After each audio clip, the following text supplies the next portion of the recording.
Ghani, Madam Deputy Speaker, a role you've had for nearly 2 years. So you're responsible for maintaining order in the House of Commons, making sure that the debates are done in a fair way, saying, I'll give you a cue. Go on, say it. Order, order. So my job is to support the Speaker, and I do often say, order, order in the House. So 650 MPs, keeping order isn't always easy. But you know what? I'm one of 7, 5 brothers. So I think I'm pretty used to trying to keep the men in check in particular. But the Chamber has moments where there is high intensity. I actually love those moments because you want people to be passionate about what's taking place, be really involved and engaged in the debate. And you get to understand people's characters over a period of time. So not only do you have to learn their names, and for me it's learning their voices, but most MPs have a particular characteristic, so you kind of know the way they're going to respond to an issue before they've spoken. So in that way you can maintain a bit of order as well. But supporting Mr Speaker, and we've also got 2 other further deputies, we're quite good at managing order in the House. And our job is to be fair, to make sure everyone has a fair crack at the whip, you know, asking or interrogating the government. But, you know, like the public, when they watch the Commons, they're like, how can they behave like that? They're behaving like children. Is that a fair criticism? It's not, because there are so many moments throughout the day in the main chamber and in Westminster Hall where there are really substantial, interesting debates. Often MPs will be agreeing with each other and working out how they take that policy forward. Obviously, the debates that get the most attention is Prime Minister's Question Time on Wednesday. It's obviously incredibly heated. The budget gets a lot of attention, and there are other high moments as well. But the reality is, more often than not, people are conducting themselves well. But I wouldn't want a chamber that was completely vanilla, and where, especially if everybody agreed with each other, that would be the worst outcome. You need a bit of challenge, and you also need members of Parliament that can take an intervention, and their own personal position or the government's or their party's position can be challenged as well, and then reflecting on what the opposition thinks too. We need a healthy debate. A lot of debate takes place. I think the public just watch the most high-profile ones. We've had the spring statement this week. That's the Speaker's gig. Yeah. But when it comes to the budget, that's your gig. Yes. And there was quite a lot of drama at the last budget. Yeah. And I think you had to have words with the Chancellor, didn't you? Oh, my goodness. So the history is that the Speaker, lifetime ago, would have been, was seen as maybe an appointment of the Crown, and maybe they were there serving the King and they needed a bit of independence. So the Chairman of Ways and Means was put in place, and my job is then to oversee the budget. And the budget is a really big deal because the government doesn't have carte blanche to do what it wants to do, and the House provides it with, or authorises it, or enables it to raise voters' taxes. So the budget is a big deal. The Chancellor comes to the House and it's basically presenting its plans to spend and tax. And it needs the House MPs to enable it to do that. So the House is sovereign. And the reason I was a little bit cross at the last budget, because of all these leaks that happened beforehand, and I don't think that's healthy, and I think it undermines the House, and the House is sovereign. So I wasn't cross personally, I was cross on behalf of the House. And this is the thing, the Chancellor has to come forward and put forward her plans and the government's plans. And if the House wished it to be, or if the MPs decided to vote against it, they could vote it down. They don't tend to, because people tend to vote on party lines. But the government does not have authority to raise taxes or spend until the House provides it with that authority. So it's so important to remind people how important the House is and how important, the government just can't do what it wishes to do. And that's a very key moment. So a little bit of crosswords was said to remind everybody how important the House is. And that was once again a very high moment. All MPs were in the chamber. It's always incredibly tense, very noisy, but as it should be. And before your time. Yeah. But it's thinking back to previous budgets. In my lifetime, just trying to think, in your lifetime? How old we are now. Let's not put that on the record. It would be in your lifetime as well. Chancellors used to have a drink when they were doing the budget. They'd have like a whiskey. I think John Major had a brandy. I think Kenneth Clarke had whiskey. I think Gladstone nearly spoke for 5 hours, and I think Disraeli spoke for 45 minutes. So there have been a variety of budgets. I'm not sure we have the attention span now for multiple hours of budget statements. And I think everyone takes their job so seriously that they don't have anything other than water, as far as I'm aware. I mean, I haven't asked the Chancellor, but I think it's just water now going forward. But it is a key moment in the calendar. And as I said, people just forget how important the House is. And that's a key moment, because unless the House authorises it, the Chancellor cannot then continue with her plans, which is why getting the budget through is so important for the government. Now, you have made history. You are the first ethnic minority MP to be elected to the role of Deputy Speaker. Yeah. What does that mean to you? I think, personally, it's lovely to have the endorsement of so many colleagues, because it's a vote. And lots of fantastic colleagues put themselves forward. And I'm lucky enough to have been supported by MPs across the House to be the chairman of Ways and Means. And I can only do my job as long as they have confidence in me to do that job. And it's important for people, for me particularly from a working class background, to be honest, to see that you could be a member of Parliament and you can also have the respect of colleagues to be serving and supporting the Speaker. I think that's incredibly important. So I know it matters, because people, you can only be what you can see type of yes. thing. And it matters a lot in that way. But what matters more is that I can continue to do my job to the best of my ability and continue to have the confidence of colleagues. I think it's incredibly important for me to do that job. I fully appreciate that, as a politician, you transition through these careers, right? And I want to make sure that I do everything I can to keep the integrity of Parliament. That's paramount to me. Would you like to be a future Speaker? Oh, God, I'm just blessed to be doing the job that I am doing now, thank God. I think the Speaker's got enough on his plate, and let him continue dealing with all the big things that he's got to deal with. It's not the only sort of first that you have been. You were a Conservative minister. In January 2018, you became the first female Muslim minister. That must have meant a huge amount to you and your family. It did, but I didn't quite realise it at the time. I think when I was appointed, when you're asked to serve as a minister for your own government in your own party, you fought so hard to get yourself elected. You fought so hard to make sure that your party becomes the majority party, becomes government.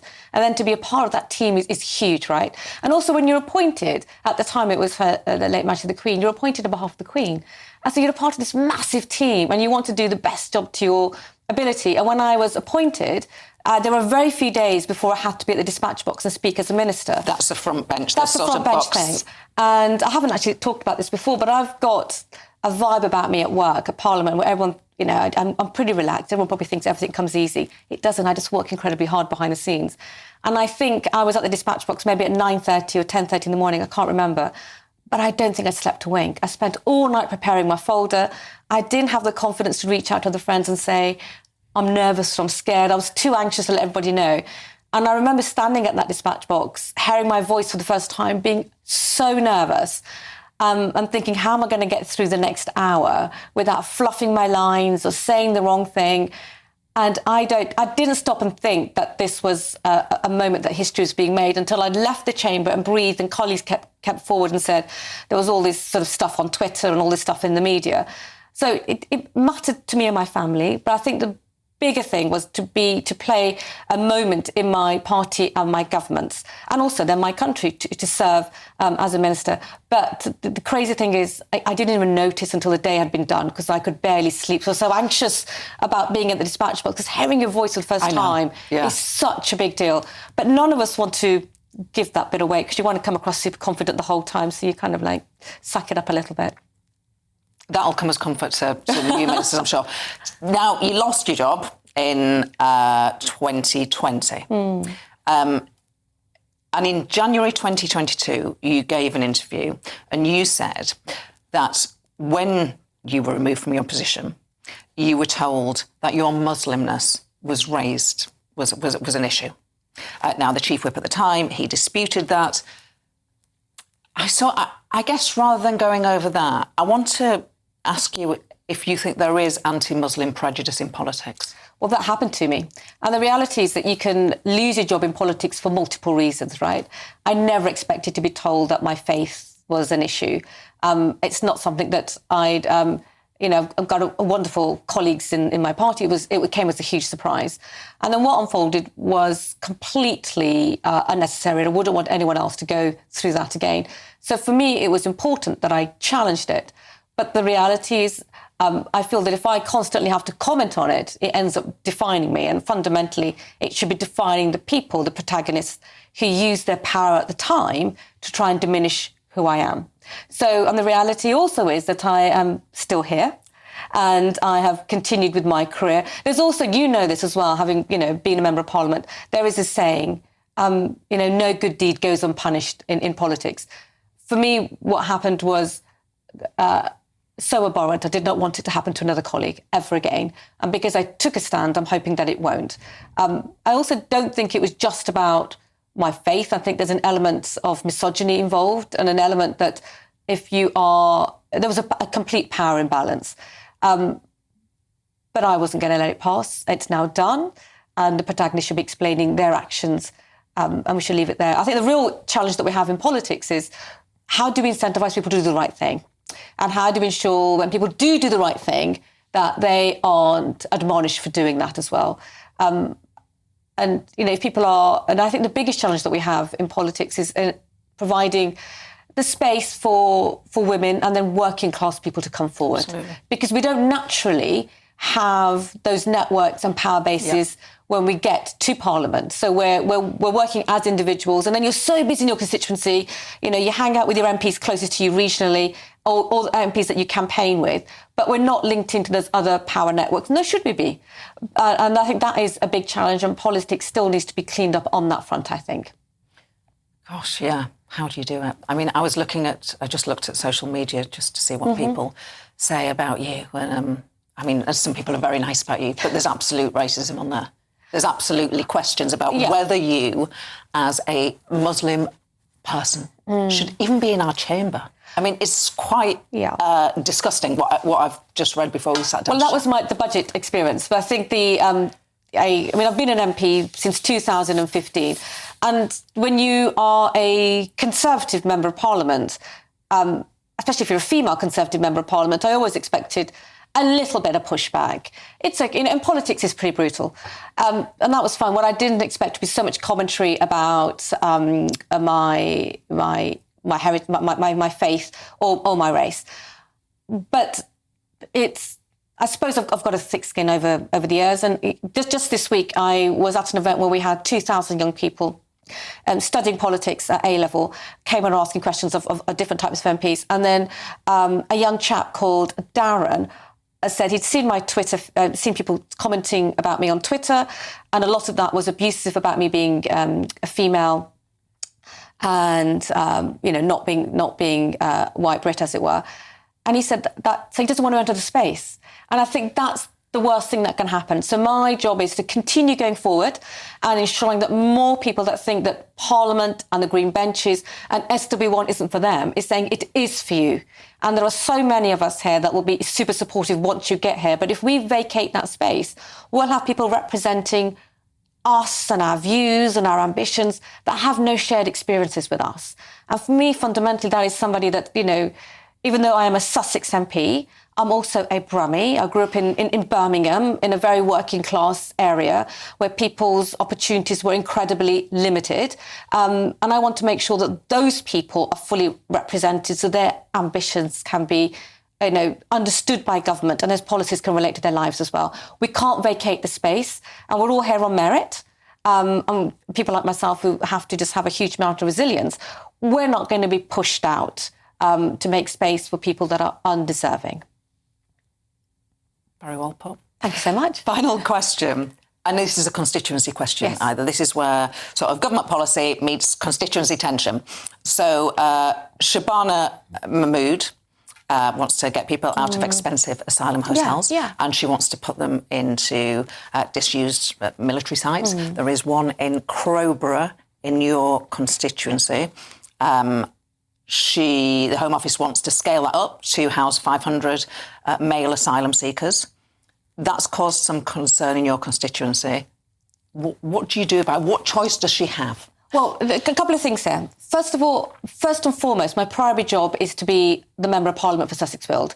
That's what enables me to go to Westminster. So that's my primary job, and which means that my focus will always be on my constituency first and foremost. And my job is to make sure that I'm representing my constituents' views, and the majority of my constituents are deeply uncomfortable about what's happening in Crowborough. You started off this question by saying a disused site.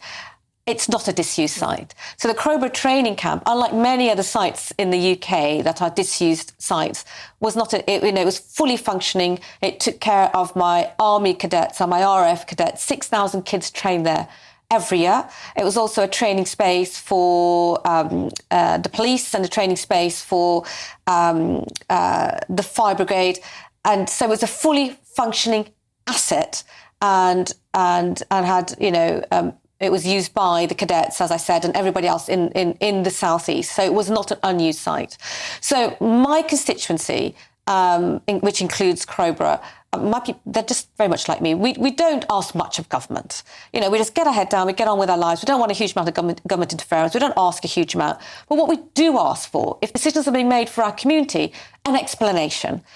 This site was previously assessed and was seen as not being safe, legal and compliant, and also the expenditure of building accommodation for the asylum seekers and trying to work out how to reaccommodate the cadets was seen as too costly.